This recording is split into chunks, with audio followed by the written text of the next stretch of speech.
নমস্কার, রাধে রাধে সবাইকে। আমি পৌশালী, সানশাইনের আবারও নতুন একটা ব্লগে আপনাদের সবাইকে জানাই অনেক স্বাগত। আশা করি আপনারা যে যেখান থেকেই আমার ভিডিওটি দেখছেন সবাই খুব ভালো আছেন আর সুস্থ আছেন। প্রায় বেশিরভাগ দিনই আপনাদের সাথে সকালের ব্লগ শেয়ার করা হয়। কোনো দিনই কিন্তু সন্ধ্যের পর থেকে কী করি সেটা দেখানো হয় না, কারণ আজকাল সত্যি কথা সন্ধ্যের পর থেকে অনেক বেশি ব্যস্ত হয়ে গিয়েছি, তাই সেরকমভাবে আর শ্যুট করা হয় না। তবে এই যে ভিডিওটা দেখতে পাচ্ছেন না, এটা বেশ কিছুদিন আগে তৈরি করে রাখা একটা ভিডিও, তাই ভাবলাম আজকে এটাই আপনাদের সাথে শেয়ার করি। খুবই ছোট একটা ভিডিও, তবে সন্ধ্যেবেলা আমি কী কাজ করি সেটাই কিন্তু আপনাদের সাথে এই ভিডিওর মাধ্যমে শেয়ার করব। মেয়ে যেই সময়টা ঘুমায় সেই সময়টা আমি এই ধরনের কাজগুলো করে নেওয়ার চেষ্টা করি। তবে সব দিন যে এক যায় তা একদমই নয়। আমি হয়তো কোনো দিন উঠে কাজ বাজ শুরু করলাম, তখন দেখি হয়তো মেয়ে উঠে পড়েছে। সে কারণে আজকাল করে না এই 4টা সাড়ে 4টার দিকেই আমি এই ধরনের কাজগুলোতে হাত লাগাই, যাতে মেয়ের ঘুমটা মোটামুটি ঠিকঠাক হয়ে যায় আর কি। তো আজকেও কিন্তু জামা কাপড়গুলো সব এনে আমি ফোল্ড করতে শুরু করেছি। আর বাইরে এত সুন্দর রোদ্দুর ছিল, মনে হচ্ছিলো একটুখানি বসি। তবে সন্ধে না অনেকটা কাজ থাকে বলে না, সন্ধেবেলা যখনই আমি বিছানা থেকে উঠি আর সেরকমভাবে বসার সময় পাই না, ওই যতক্ষণ না মেয়েকে রাত্রেবেলা বিছানায় নিয়ে যাচ্ছি। আর আজকাল যেহেতু আমার রুটিনে মেয়ের পড়াশোনাটাও অ্যাড হয়েছে, সেই কারণে সন্ধেবেলা ওকে আধ ঘন্টা মতো একটু পড়তে বসাই। আর এই সময় পড়তে বসানোটা অনেক বেশি ডিফিকাল্ট জানেন। আমার মেয়ে মোটামুটি 15 থেকে 20 মিনিট যদি পড়তে বসে, তারপরে বিভিন্ন ধরনের এক্সকিউজ দেওয়া শুরু করে। আর হ্যান্ডরাইটিং যদি আমি লেখাতে বসি ওকে, মানে হ্যান্ডরাইটিং নিয়ে বসি, তাহলে তো কথাই নেই, মানে ও শুয়ে পড়ে কান্নাকাটি করে অস্থির করে দেবে। একবার এ লিখলে 10 বার এদিক ওদিক ছোটাছুটি করবে। আর এই ইস্যুটা না আমি অনেক এক্সপিরিয়েন্স মায়েদের সাথে শেয়ার করেছি, যাদের সাথে আমার যোগাযোগ রয়েছে, যারা আমার খুব ক্লোজ, তারা সবাই বলেছে যে এগুলো সব ঠিক হয়ে যাবে। তবে জানি না কেন, যেহেতু আমি এই স্টেজটার ভেতর দিয়ে যাচ্ছি, আমার না অনেক বেশি টেনশন হয় আমার মেয়েকে নিয়ে আর কি, যে কীভাবে ও সব কিছু শিখবে বা কীভাবে অ্যাডপ্ট করবে। তো যাই হোক, সব কিছু ভগবানের ইচ্ছে আর ভগবানের ওপরেই ছেড়ে দিয়েছি, উনি যা চাইবেন তাই হবে।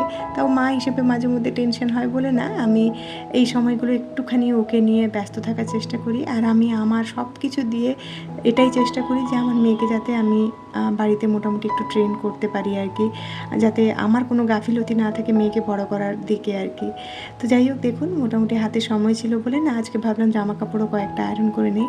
আজকাল জামা কাপড় আয়রন করা বলতে হাজব্যান্ডের তো থাকেই থাকে, আর তার সাথে এখন এক্সট্রা হয়েছে আমার মেয়ের জামা কাপড়গুলো আর কি, সেগুলোও কিন্তু আমাকে নিয়ম করে আয়রন করতে হয়। তো মেয়ের কয়েকটা ছিল আর তার সাথে হাজব্যান্ডেরও অফিসের কয়েকটা জামা ছিল, সেগুলোকে এখন ভালোভাবে আমি আয়রন করে নিচ্ছি। আর এই কাজটা না আমার বড্ড বেশি অপছন্দের কাজ, সেই কারণে অনেক যখন হয়ে যায় না, তখন আমার মনে হয় যে না, আমি মনে হয় পারবো না বাড়িতে, তো দিয়েই দেই বাইরে আর কি। তো যাই হোক, অনেক মনে ধৈর্য নিয়ে সমস্ত কিছু আয়রন করে নিয়েছি। আর এখন ফ্রেশ হয়ে আমি চলে এসেছি সন্ধেটা দিয়ে নেওয়ার জন্য। আর এই সময় কিন্তু মেয়েও ঘুম থেকে উঠে পড়েছে। তার আগে মেয়েকে বিকেলে টিফিনও করিয়ে দিয়েছি। টিফিন করাতেই মোটামুটি আমার 1 ঘন্টা মতো সময় লেগে যায়, সে কারণে সময় নিয়ে ওকে টিফিন করিয়েছি। তারপরে এই যে সন্ধে দিয়ে আজকে একটুখানি ধুনোও দিয়ে দিচ্ছি। আমি না ধুনোর মধ্যে সবসময় একটুখানি যে গোবরের উপলা হয় না, মানে যেটাকে আমরা ঘুঁটে বলে থাকি, সেটা একটুখানি দেওয়ার চেষ্টা করি। এবারে যে বাবার বাড়ি গিয়েছিলাম, তখনই আমি আমার এক রিলেটিভের কাছ থেকে ঘুঁটে এনেছি, সেটা অল্প একটুখানি এই ধুনোর মধ্যে দিয়ে দিই। এটা দিলে কিন্তু বাড়িতে বেশ ভালো একটা অরা থাকে, মানে পজিটিভিটি থাকে বলতে পারেন। আর একটুখানি কর্পূরও দিয়েছিলাম। সব কিছু দিয়ে ভালোভাবে আমি ধুনোটা প্রজ্বলিত করে দিলাম। আর এর আগের ভিডিওতে বলেছিলাম না সকালবেলা করে ধুনো দিই, তখন আমি কিন্তু সন্ধেবেলা করে দিতাম আর কি। যেহেতু ভিডিওটা পুরনো, তাই আপনারা হয়তো দেখে ভাববেন যে আগের দিন এক কথা বললাম, আবার এখন কেন এটা করছি আর কি, সেই জন্য ক্লিয়ার করে দিলাম। এটা যেহেতু পুরনো ভিডিও, সেই কারণেই আমি সন্ধেবেলা ধুনো দিচ্ছি। আমি বেসিক্যালি সন্ধেবেলায় ধুনো দিতাম, তবে কিছুদিন হলো এই অভ্যেসটাকে আমি চেঞ্জ করে এখন সকালবেলায় ধুনো দেওয়ার চেষ্টা করি আর কি।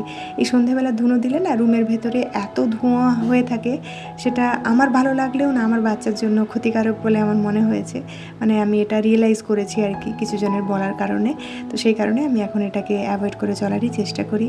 আর এদিকে কয়েকদিন ধরে না কয়েকটা পাকা কলা পড়েছিল, একদম পেকে মানে পচতে বসেছে আর কি। এটা দিয়ে আজকে একটুখানি কেক বানাচ্ছি, তো ভাবলাম রেসিপিটা আপনাদের সাথে শেয়ার করে নিই।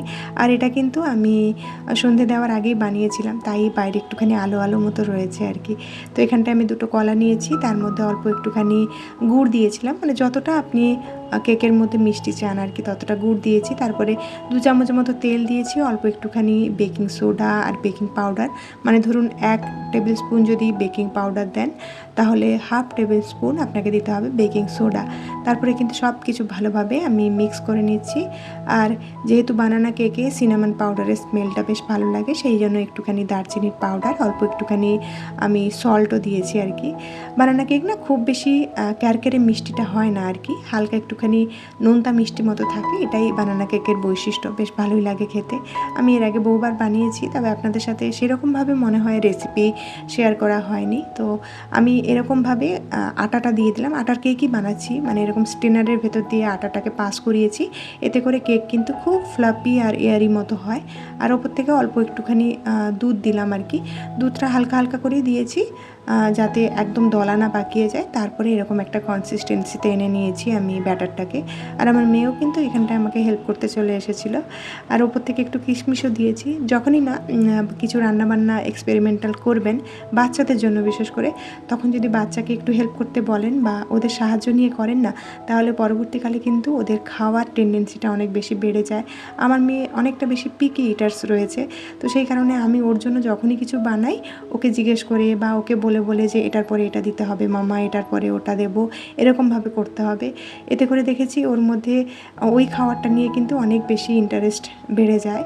তবে সবসময় করা সম্ভব হয় না, মাঝে মধ্যেই করি। আর এখানে কিন্তু আগে থেকেই আমি প্রিহিটে রেখে দিয়েছিলাম এই প্রেশার কুকারটা। এই প্রেশার কুকারটা কিন্তু আমার কাছে ওভেনের মতোই কাজ করে। তারপরে 45 মিনিট মতো এটাকে আমি কুক করে নিয়েছি। আর এরকমভাবে ফর্ক দিয়ে দেখে নিচ্ছি যে চারিদিকে কুক হয়েছে কিনা। বিশেষ করে মাঝখান দিকে দিলেই আপনি বুঝে যাবেন, মাঝখানের দিকটাই কিন্তু সব থেকে পরে কুক হয়।